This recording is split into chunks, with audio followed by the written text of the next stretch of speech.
So tonight we're going to have 3 different sections. We are going to have a yes or no question and answer section, a question for the incumbent sections, and then a question for the challenger sessions, and then you'll all have a chance to have closing statements before we finish up tonight. So we're going to start with the yes or no questions. Each of you has been given red and green signs. Red is for no, green is for yes. So if you will hold up your response as I ask each of the question, and then after the last question, each candidate will have 1 minute to explain your answers. Again, we're going to keep some very tight time tonight. So the first yes or no question: are you satisfied with the way the school board has operated during the last 4 years?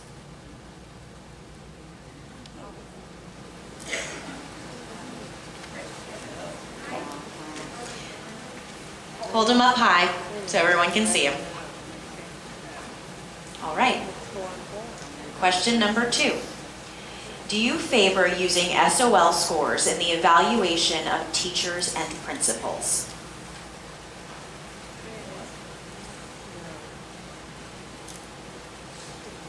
All right.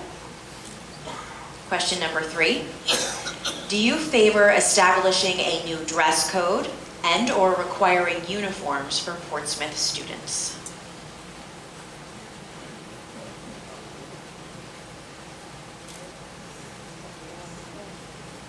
All right. Question number 4. Would you favor using local funds to assure equal class size and support staff in elementary schools?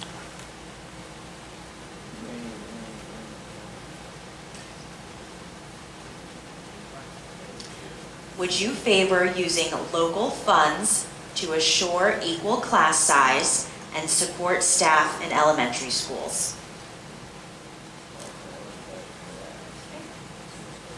Something everybody agrees on.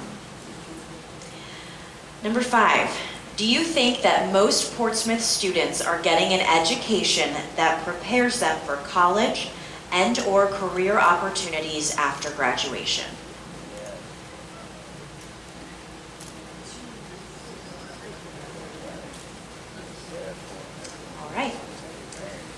Last yes or no question. Are you satisfied with the disciplinary options available to teachers and principals in Portsmouth schools?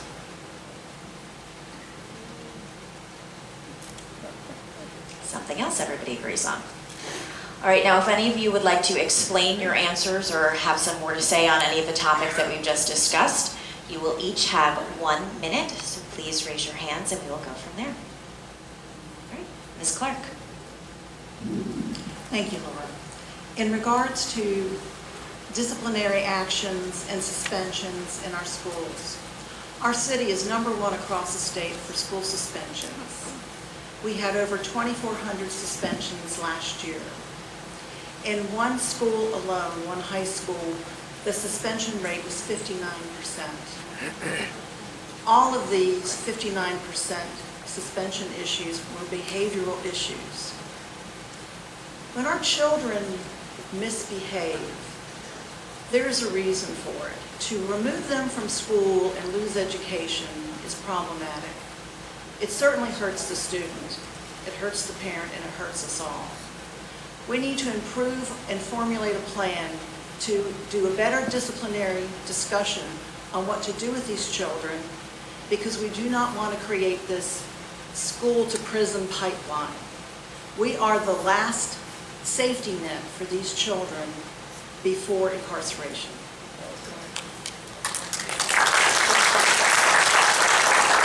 Ms. Duncan-Hines. Thank you. Can you reread the question about dress code and uniforms? Because to me it was 2 questions in one, so I wanted to clarify my response to that. Can you reread it, please? Do you favor establishing a new dress code and or requiring uniforms for Portsmouth students? Yes and no. Yes to the dress code. I think that we can tighten it up, not only for us, but also looking at our professionals as a whole to check that as well. But for our students, for them to come prepared and to to be more respectful. I think it cleans up the environment. We all know that the school environment is a big part. But school uniforms have no percentage of increase of achievement. And so uniforms, they may put an undue burden on some of our students and on some of their families with no increase in achievement. So I would say tightening up the school dress code, but not necessarily for uniforms. And also too, I would like to have some more funds for equaling out our class sizes, especially in elementary school. Our K-2 classes, those are the foundations, that's the building block. You can't build a house on a cracked foundation, so we need to make sure that our students have small class sizes and those one-on-one options for education. Thank you. Ms. Williams? Yes, I wanted to respond to the 59% of one high school. That number sounds way off, and we discussed it during our retreat, and we were told that some of the data was incorrect that had been presented.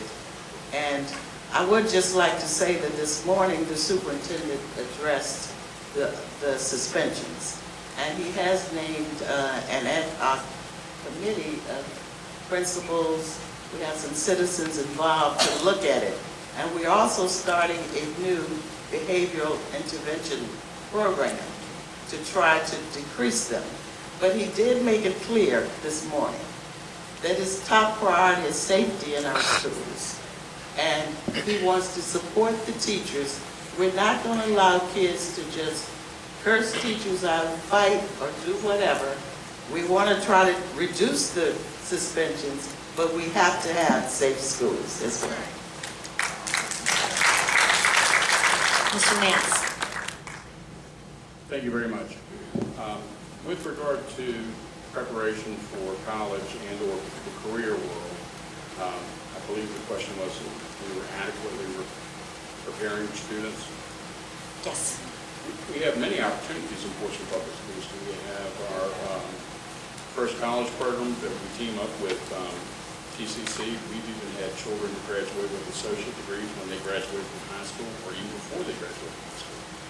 We do have a CTE program that has nationally recognized certifications that children do graduate with. And as an example, I presented two diametrically different children who graduated with honors.